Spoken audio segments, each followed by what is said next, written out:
വേദിയിലെ ബഹുമാനായ മണ്ണൂരാമ്പറമ്പിലച്ഛൻ, മാണിപ്പറമ്പിലച്ഛൻ, സക്കറിയ അച്ഛൻ, മറ്റു വേദിയിലെ അധ്യക്ഷ വിശിഷ്ട വ്യക്തികളെ, പ്രിയപ്പെട്ടവരെ, സുഹൃത്തുക്കളെ, നേരത്തെ മാണിപ്പറമ്പിലച്ഛൻ സൂചിപ്പിച്ചതുപോലെ വളരെ അവിചാരിതമായിട്ടാണ് കഴിഞ്ഞ ദിവസം ഇത്തരമൊരു കാര്യത്തിന് എന്നെ ബഹുമാനായ മാണിപ്പറമ്പിലച്ഛൻ ചുമതലപ്പെടുത്തിയത്. വ്യക്തിപരമായുള്ള അടുപ്പവും സ്വാതന്ത്ര്യവും പ്രത്യേകിച്ചും എൻ്റെ മേലുള്ള ചില അധികാരങ്ങളൊക്കെ തന്നെയാണ് മാണിപ്പറമ്പിലച്ഛൻ അവിചാരിതമായിട്ട് ഇത്തരമൊരു ഉത്തരവാദിത്തം ഏൽപ്പിക്കാനായിട്ട് ഇടവന്നത് എന്നുള്ളത് കൊണ്ട് തന്നെ ആ ഒരു ഉത്തരവാദിത്തം നിർവഹിക്കാൻ ഞാൻ നിർബന്ധിതനായി എന്നുള്ളത് കൊണ്ട് മാത്രമാണ് ഇന്ന് ഈ വേദിയിലൂടെ നിൽക്കുന്നത്. ഒപ്പം തന്നെ ഏറെ സന്തോഷം, അഭിമാനമുണ്ട്. ഒരുപക്ഷെ ഒരു ദൈവ നിശ്ചയം കൂടിയാകും ഈ മേഖലയിൽ ഒന്നും തന്നെ കാര്യമായി അറിവോ അതുമായി ബന്ധപ്പെട്ട പരിചയങ്ങളോ ഇല്ലാത്ത എനിക്ക് ഇങ്ങനൊരു അവസരമുണ്ടായത് ഒരുപക്ഷെ ദൈവനിശ്ചയമാകുമെന്നത് ഞാൻ ഈ സന്ദർഭത്തിൽ വിചാരിക്കുന്നു. അതിന് സർവേശ്വരനോട് നന്ദി പറയുന്നു. ബഹുമാനായ മാണിപ്പറമ്പിലച്ഛൻ 30 വർഷം മുമ്പ് എൻ്റെ ഇടവകയിലെ വികാരിയച്ഛനായി തുടങ്ങിയ ഒരു പരിചയമാണ്, വ്യക്തിപരമായ ആഴത്തിലുള്ള അടുപ്പമാണ് ഇപ്പോഴും ഈ കഴിഞ്ഞ 30 വർഷമായി തുടരുന്നതും. ഇപ്പോഴും ഏതൊക്കെ കാര്യങ്ങളിൽ ഏതൊക്കെ സമയത്ത് അച്ഛൻ ബന്ധപ്പെടുമ്പോഴൊക്കെ അതുമായി സഹകരിക്കാനുമൊക്കെയുള്ള വലിയ സന്തോഷം ഞങ്ങൾക്കൊക്കെ ഉണ്ടാകുന്നത്. അതിവിടെ ഇരിക്കുന്ന എല്ലാവർക്കും അങ്ങനെ തന്നെയാകുമെന്ന് ഞാൻ വിശ്വസിക്കുന്നു.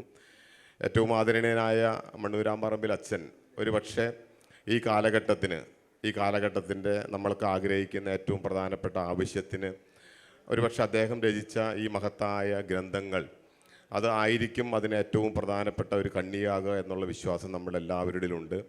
അത് അതുപോലെ തന്നെ യാഥാർത്ഥ്യമാകട്ടെ എന്ന് ആശംസിക്കുന്നു, പ്രാർത്ഥിക്കുന്നു. ഇതിനെക്കുറിച്ച് കഴിഞ്ഞ ദിവസം ചെറുതായി വായിച്ച് ബഹുമാനപ്പെട്ട ഈ ഗ്രന്ഥത്തിൻ്റെ അവതാരിക തയ്യാറാക്കിയ പവത്തിൽ പിതാവും അതുപോലെ തന്നെ അതിൻ്റെ പ്രസാധക കുറിപ്പ് തയ്യാറാക്കിയ മാണിപ്പറമ്പിലച്ഛൻ്റെയൊക്കെ ആ കുറിപ്പുകൾ മാത്രം വായിച്ച് കിട്ടിയ ചില കാര്യങ്ങൾ മാത്രമാണ് ഞാൻ കുറിച്ചെടുത്തിട്ടുള്ളത്.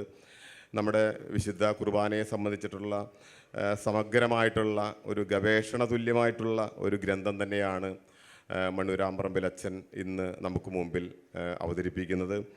കുർബാനയെക്കുറിച്ചുള്ള ഇതുവരെയുള്ള നമ്മുടെ അറിവിനും അതിൻ്റെ കാഴ്ചപ്പാടിനും അപ്പുറത്ത് അതിൻ്റെ യഥാർത്ഥമായ സംഭവങ്ങളെയും ആചാരങ്ങളെയും ഒക്കെ സമഗ്രമായിട്ട് തന്നെ ഈ ഗ്രന്ഥങ്ങളിൽ പ്രതിപാദിക്കുന്നുണ്ട് എന്നുള്ളത് ഏറെ സവിശേഷതയായിട്ട് നമുക്ക് തോന്നി.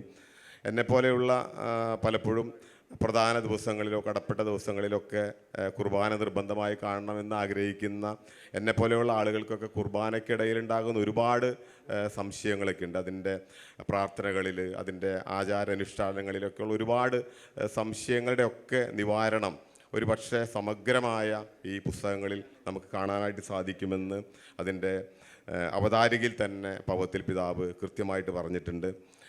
ഞാൻ കുർബാനത്തെക്കുറിച്ച് പറയുമ്പോൾ എൻ്റെ ഓർമ്മയിൽ വരുന്നത് 97-98 കാലഘട്ടത്തിൽ തച്ചുടപ്പറമ്പ് ഇടവകയിൽ കുർബാന മധ്യേ സുവിശേഷം വായിച്ചു കഴിഞ്ഞാൽ വികാരി അച്ഛൻ്റെ സുവിശേഷത്തെക്കുറിച്ചിട്ടുള്ള ഒരു വിവരണം ഒരു പക്ഷേ അതിൻ്റെ ധ്യാനം നമ്മൾക്ക് കേൾക്കാനായിട്ട് ഇടയാകും. പക്ഷെ എൻ്റെ ഓർമ്മയിൽ ഇവിടെ ഇരിക്കുന്ന ഞങ്ങളുടെ ഇടവകയിലെ ചിലരൊക്കെ കൂടി ഇരിക്കുന്നുണ്ട്. ഓരോ കുർബാന മധ്യയിലും സുവിശേഷം വായിച്ചു കഴിഞ്ഞാൽ ബഹുമാനപ്പെട്ട മാണിപ്പറമ്പിലച്ഛൻ അന്ന് വായിച്ച് വചനത്തെക്കുറിച്ചല്ല വിചിന്തനം നടത്തുക. ഒരുപക്ഷെ കുർബാനയുടെ ആദ്യ ഭാഗം മുതൽ വർഷങ്ങളോളം എടുത്തിട്ടുണ്ടാകും അതിൻ്റെ അവസാനത്തെ ഭാഗം വരെ ഓരോ ദിവസവും ഒരുപക്ഷെ ഒരു വാക്കിനെ കുറിച്ചാകും, അല്ലെങ്കിൽ ആ കുർബാനയെക്കുറിച്ചുള്ള ഒരു നടപടിയെക്കുറിച്ചാകും. അത് കൃത്യമായി വിശദീകരിക്കുന്ന, പഠിപ്പിക്കുന്ന, കൃത്യമായി വിചിന്തനം ചെയ്യുന്ന ഒരു പ്രസംഗമായിട്ടാണ് ഞങ്ങളുടെ എല്ലാവരുടെയും ഓർമ്മയിലുള്ളത്. അത് തീർച്ചയായിട്ടും നമ്മളെപ്പോലുള്ള ആളുകൾക്കൊക്കെ വലിയ അറിവ് നൽകുന്ന കാര്യം തന്നെയാണ്. ബഹുമാനപ്പെട്ട മണ്ണൂരാമ്പറമ്പിൽ അച്ഛൻ രചിച്ച ഈ ഗ്രന്ഥത്തിനുള്ള അവതാരികയിൽ അഭിവന്യ മാർ ജോസഫ് പവത്തിൽ പിതാവ് തന്നെ കുറിച്ചിട്ടുള്ളത് ആരാധനാക്രമത്തിന്, വിശിഷ്യ പരിശുദ്ധ കുർബാനയ്ക്ക് ക്രൈസ്തവ ജീവിതത്തിലുള്ള അതിശ്രേഷ്ഠ സ്ഥാനത്തെക്കുറിച്ചുള്ള അജ്ഞതയാണ് ഇന്ന് സഭാതലത്തിൽ നടക്കുന്ന വാദകോലാഹലങ്ങൾക്ക് ഒരു കാരണമെന്നാണ്. ഈ പശ്ചാത്തലത്തിലാണ് ബഹുമാനപ്പെട്ട മണ്ണൂരാമ്പറമ്പിൽ അച്ഛൻ നടത്തുന്ന പരിശ്രമങ്ങളുടെ പ്രസക്തി കൂടുതൽ പ്രസക്തമാകുന്നത്. സിറോ മലബാർ സഭയുടെ ആരാധനാക്രമത്തെക്കുറിച്ചും അതിൻ്റെ കേന്ദ്രമായ വിശുദ്ധ കുർബാനയെക്കുറിച്ചും സമൂഹത്തിന് വെളിച്ചം പകരുവാനുള്ള അച്ഛൻ്റെ തപസ്യ ഏറെ ശ്ലാഘനീയമാണ്.